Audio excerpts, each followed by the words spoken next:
میرا ویزا آ گیا تھا۔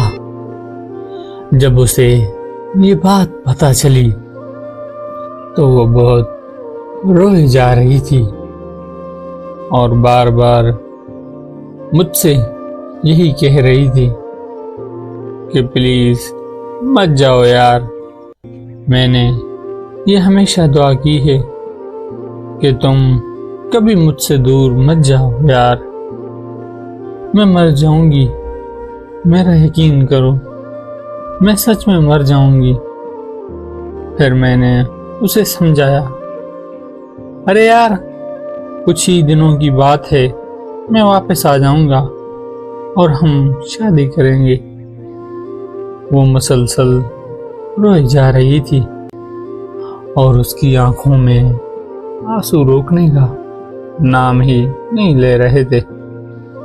اور پھر اس نے مجھ سے ایک اور سوال کیا کہ تم مجھے وہاں جا کر بھول تو نہیں جاؤ گے؟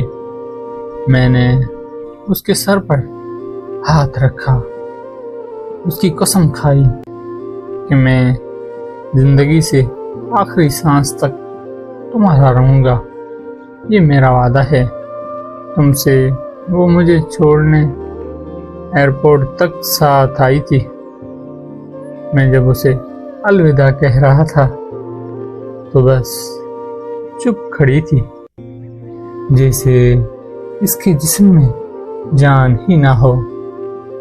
میرا اسے دیکھ کے حوصلہ مکمل طور پر ٹوٹ رہا تھا، لیکن مجھے جانا تھا گھر سے دور، پردیس جاتے وقت کیا گزرتی ہے بات صرف ایک پردیسی سمجھ سکتا ہے۔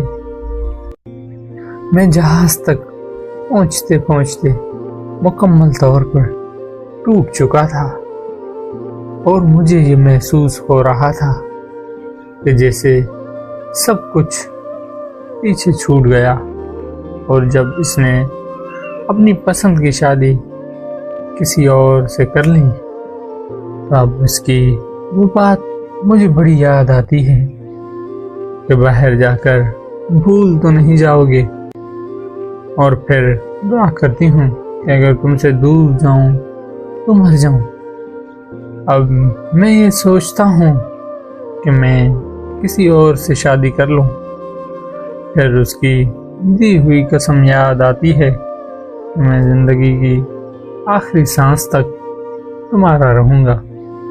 پھر سے آنکھیں بھر جاتی ہیں اور پھر میں سوچنے لگتا ہوں اپنی تقدیر کو کہ پردیس اور ہجر میرے حصے میں آیا۔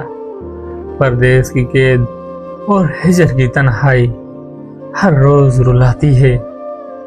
میری تنہائی ہر روز مجھ سے یہ کہتی ہے کہ میں نے تمہاری جان اور لینی ہے، اور پھر ایک دن میں نے یہ بات مان لینی ہے۔